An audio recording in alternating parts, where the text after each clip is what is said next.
Sabuan, good day sa inyo. Dito ako ngayon sa lalim ng Shaw Boulevard. Nakaulan. Papatila-tila lang kasi pauwi kami ng dito ngayon. So hindi muna tayo makapag-video ngayon kasi maambon, baka mabasa yung camera. Alright, so ride safe sa mga pauwi ng Bicol. Makasabay namin 50-50 na na. Alright, update ko na lang kayo kapag makapag-video rin tayo. Hindi kami ng gabi. Dito kami dadaan sa Villa para medyo iwas tayo sa traffic. Kasi may parking San Pablo sa Lapinas. Kaya dito kami dadaan. So right, so update ko na lang kayo guys kapag may pagkakataon makapanood tayo. It's G! So ngayon mga sabot na dito na ako sa Ortigas na. Hihintay ko lang si bro. Kasi kakalis lang daw niya. Tayo lang natin. Medyo mabilis yung traffic dito ngayon guys. Siguro kahit saan naman. Yung 8 hours natin papuntang dito magiging 1 day yan. So ngayon guys, nandito ako sa Petron. Naghihintay. Wala pa si bro. Nagpagas na ako na 6 na litro. Hanggang ano na yan, hanggang dito. So hintayin tayo ko lang. Grabe kasi ang traffic guys. Sobrang bigat ng traffic. Kaya expect na natin na medyo matagal yung biyahe natin. Pero mas okay kung ano, okay lang yung malagasin tayo mga rabi. Kaya yung motor natin nakatabi. Abutin talaga tayo ito ng gabi. Pero di bali ang malagasin tayo mga rabi. Saka walang adiraya. So update na lang ulit ako guys kapag bumiyahe na kami. So ayan mga kasabwat, nandito pala kami sa Pililya. Grabing traffic guys, grabing traffic magmula dun sa EDSA papuntang Ortigas. Grabe, talagang dumadaan na kami sa gutter. Ang masistika pa nito, nagkaantayan kami. Inaantay ko siya sa Petron. Diba kanina, kita nyo dun sa inaantay ko siya sa Petron ng Kainta. Yung pala, lumagpas na dun, lagpas na ng rotunda. Ay di ako naman ang hinantay ngayon.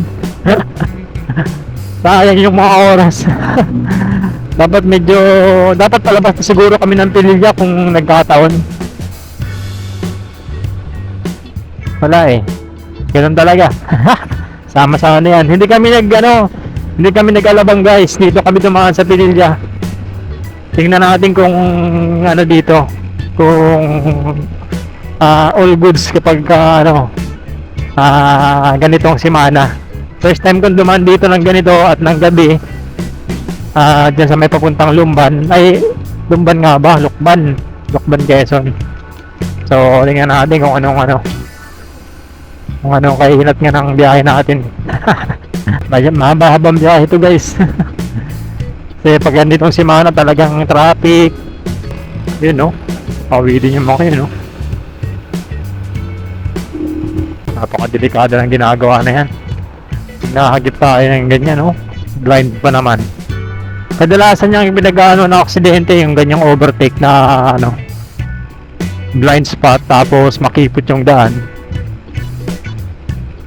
Kahit sa mga van, talagang nangyayari. Kaya hanggat maaari, pag masyado nagmamadali,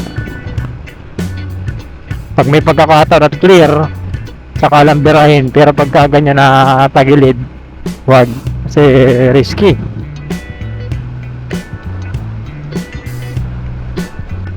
So okay mga kasabot, update na lang tayo. Kasi gabi, focus tayo sa pagdadrive. Kasi mahirap na. Kailangan natin focus sa drive. Lalo dito ay madilim sa part na to. So update ko na lang kayo kung saan na kami na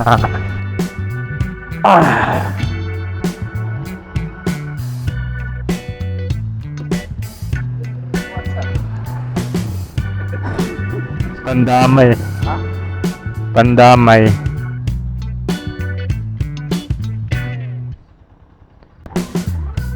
Update lang tayo. Dito na tayo sa may arc ng ano yan, bakalampas lang namin ng arc ng Bicolandia. Kasi kanina nag-uulan, hindi tayo makapag hindi ako nakapag video, saka wala rin namang makikita. Ang makikita nyo mga matitinding lubak. Kaya malayo-layo pa kami guys. Ayan yung YDX, oh. So ayan mga kasabot, inaantok na kasi ako. Kaya pamigil muna ako saglit. Ay Rosie dito. Rosie. Yan sa atin. Sabot-sabot Rosie. Ano.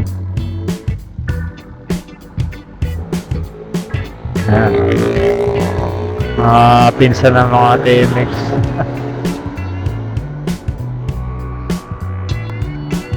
Wibis, anong oras na? Alas 3 na, oh. Alas 3 na, nasa biyahe pa kami. Eh, anong oras tayo malis dun? Traffic kasi kami. Traffic. Tapos nag-antayan. Kaya yun, atrasado yung biyahe. Tsaka kanina pagdaan namin ng Luciana, Lokban, nag-uulan, kaya hindi kami makapagpatakbo ng mabilis. Masakit sa mata. Di naman maisara yung visor, natutubigan, tapos malabo. Kaya ayun, kaya ang nangyari, ayan, sakit sa mata. Bibiyahe namin ngayon, nakahaba. Wala pa akong tulog kasi pumasok ako kanina madaling araw, tapos walang pahinga, tapos pagka out diretso biyahe, kaya inaantok na ako. Vlog na lang tayo para kahit pa paano hindi tayo antukin. Grabe, oh. So may pagbagbagan yung ano natin, guys, yung ating shock. Dati kumakamot ako sa ulo kapag napadaan ako sa sa malilinding lubak. Ngayon palaro-laro na lang yung palaro-laro na lang yung shock natin. Ang ganda ng siya na nagtatrabaho na yung trabaho niya. Pero kasi pagka pagka matigas, pati yung braso natin talagang damay pagka lumulubak. Ngayon hindi naman ako na grabe, oh. Hindi nananakit yung aking aking braso. Siyempre makaalay lang talaga pag ganito. Ayan, pa kanan na kami.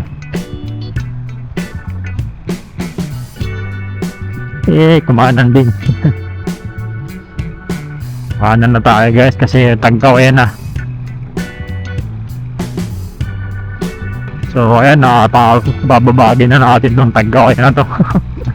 Ito yung part na ouch, na mayugyug yung kalsada.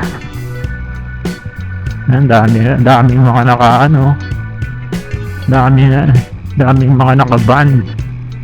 So marami rin namang mga motor na umuwi. Pero nung dumaan kami sa Luciana, Pililla, halos kabilang dalawang dumadaan dun.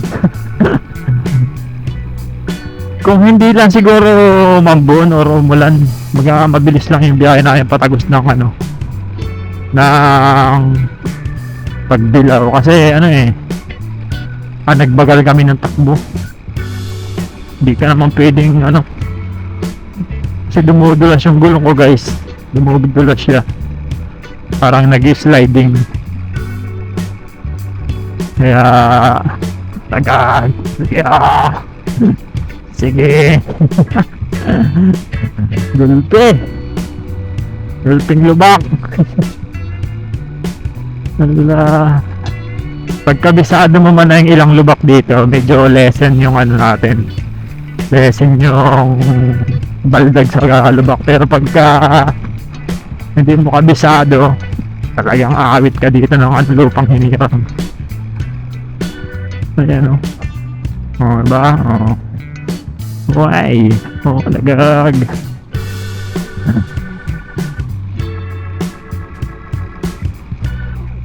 Meron pa kaming 1 hour, isang oras pa yan bago kami makarating ng Gallego.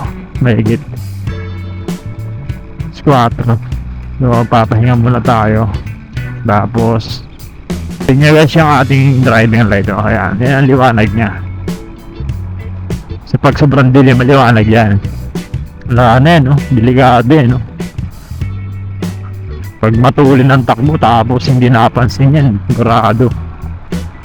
Dira-diretso sa lupa. Sabagay, buti ka mo lupa. Pero hindi rin na pag pangit yung bagsak, sigurado. Lubak lang yan. Huwag lang sobrang lalim. Pag sobrang lalim, safe lang tayo. May mga minimal lang na masagasaan natin yan. Pero yung mga malalalim, slow down tayo. Delegates.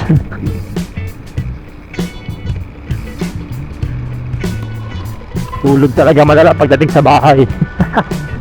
Stop over. Basketballan pa oh. Nice. Napakaangas. Mabuti dito sa part na to, hindi na umuulan-ulan. Makapal na usok ng may nag-uuling yata.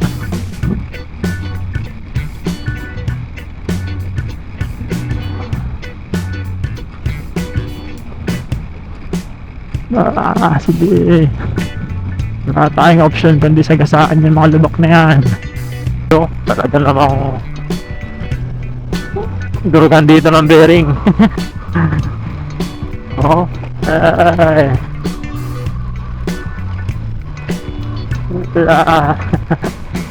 Tagatawa na yun yung YTX ni Master. YTX 125. Baka tulin yan. Parang wala lang eh. Ano ba kasi malaki? Grabe tagtag. Oh.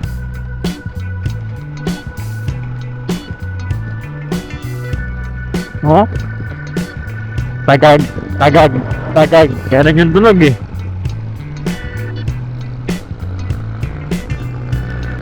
Na. Ayos pa natin. Pagkakat natin dyan. Sige na yan. Petron. McDonald's, ayan na. McDonald's, tapos kaso niya Petron. Dito na guys yung may Honda dito eh. May Honda dyan. Hindi ako nagpaano na oil seal dati kaso sablay. You know, nagising ako. Petron. Ayan yung Honda. Hindi pala yan. Alright, Honda Rostan. Kala ko dati yan Petron eh, kasi kulay blue. Yung pala Rostan. Late ko nang nalaman.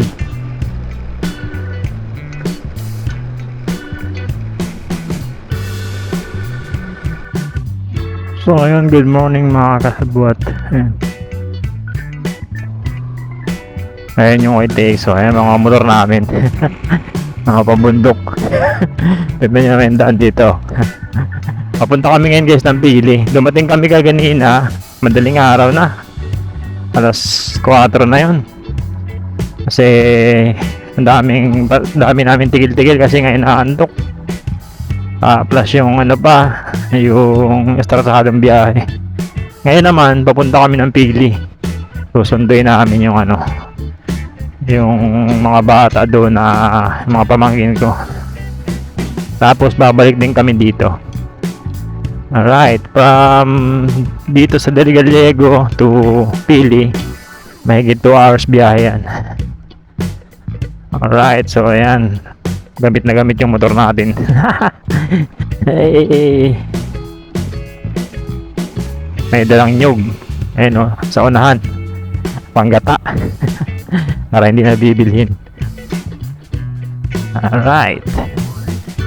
So far so good kagabi naman guys. Wala naman tayo naging problem sa biyahe. Bato. Center stand, ayan o, stand lang. Sumabit. Sumabit yung stand. Delikado yun kung makina. Butas. Right. So, ayan. Buha ka nakakutin. Right. Wala pang almusal.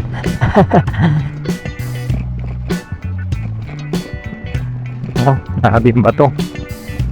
So, kung naikabit ko lang sana guys yung ano, yung goma natin. Okay na okay sana. So hindi ko pa makikabit gawa ng kailangan pa nating i-extend yung ano, center stand para hindi lapat kapag instant. So ano muna natin yan, sikasuhin muna natin yan.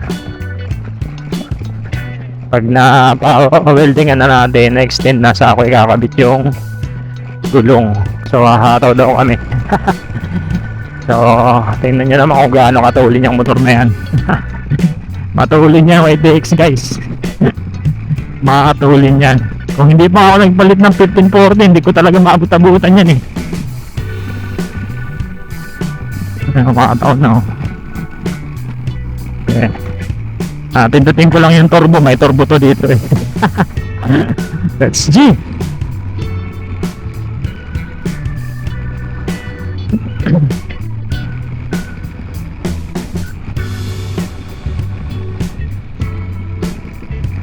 Siguro may mga makakasabay pa kami ngayon.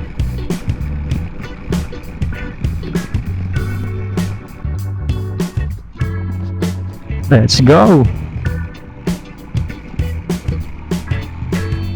So, nakakataw na kami guys. 80 siguro ang takbuhan namin.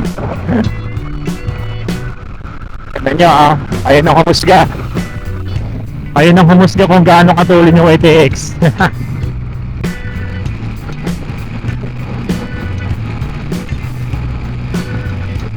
Hindi ko alam kung ilang oras namin tatakbuhin pag ganito yung takbuhan namin.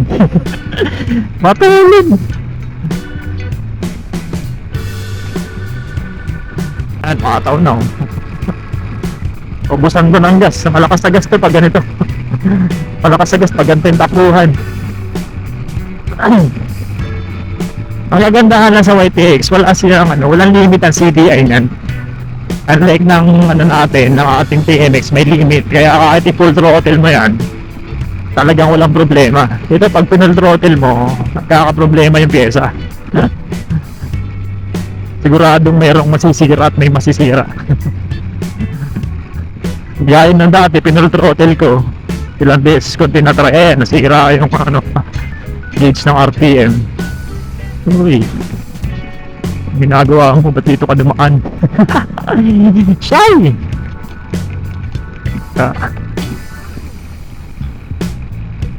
Ako nadali dati. May phobia na ako dyan sa na yan.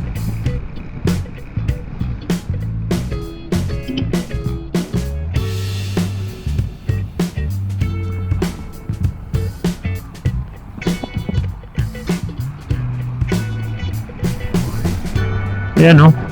Yan ako nadali dati.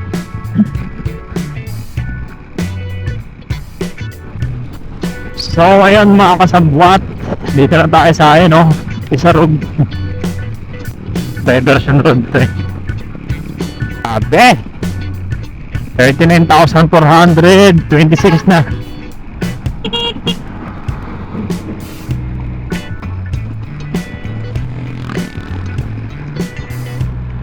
Salbahe, mga bus talaga nagdadrive Grabe. Umo-overtake ng alanganin, tapos pag pag nakaabangga hindi sadya. Ay nako, hirap sa atin.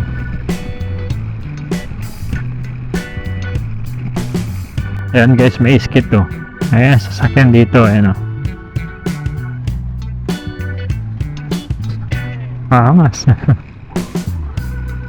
Para ka na yan sa motor scooter. Kasi pump belt yung ginagamit din pagka gusto mong bilisan, tatapakan mo yung belt. Pag naman babagalan mo, lulugan mo yung belt. Ang galing din na nakaka-invento niya stakes na yan TMX Anis, naka bulldog tires. Tapos naka 38 na sprocket siguro yan, o 32. Tulin yan. Dito tayo nakapagpagas wait. May gas pa kaya ata. Hindi pa to na ano. Hindi pa na full tank. 8 liters yung full tank na ito saktong 500 pesos. Sabi ko wag na, okay. Mamaya balik din kami dun sa Gallego. Sunday lang namin itong mga anak na ito ni Masters. Kasi hirap, apat sila. Pataman nyo guys yung performance ng back to stock. Goods na goods.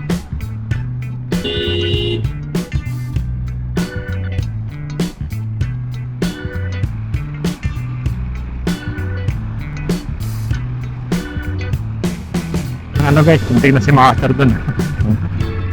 Naka 2 times na yan kagabi. Muntik na madali ng ba. Hindi ano kasi may nag-minor. Yun ang sinasabi ko sa inyo mga kasabwat. Pag may nag-minor na nasa unahan ng sasakyan o may tumigil, ibig sabihin may tatawid or may ano, dapat ano tayo dyan. Alerto tayo dyan sa ganyan. Okay lang yun. Lesson learned yun. Ganun talaga. Ganun din naman ako dati. Hindi ko rin alam yan. Nalaman ko lang yan itong tumatagal-tagal na ako sa pagdadrive. Pero at least maaga mong nalaman. Once na may nag-minor sa una na sasakyan, it's either may tatawid or may tatawid na tao or sasakyan. Dalawa lang naman yan. So yun lang mga kasabwat. Sinabahan nyo ng bagya. Ito kakabahan ako pag ganun Buti na lang yung ano, walang kanal. Kung may kanal, buslot.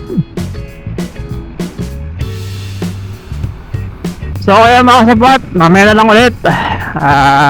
Hanggang dito na lang muna. Kita-kits sa susunod na video. Ride safe and peace out.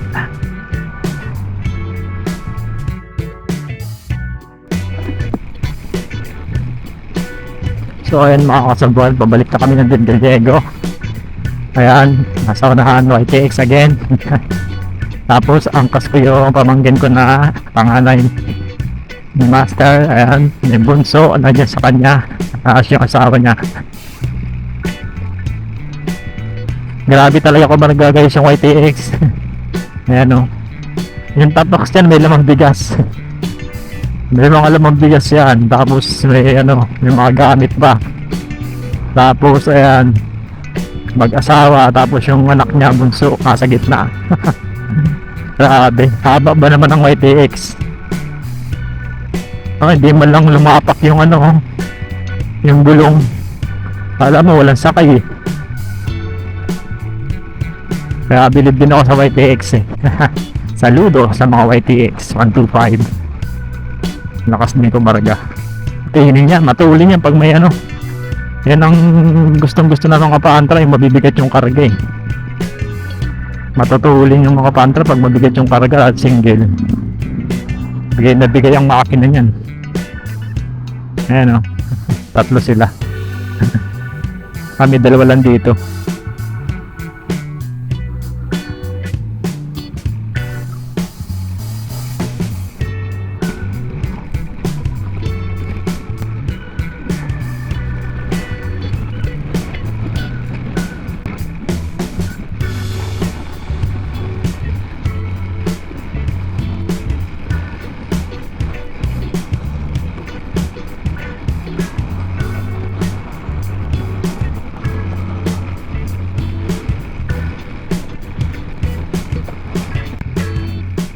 Dati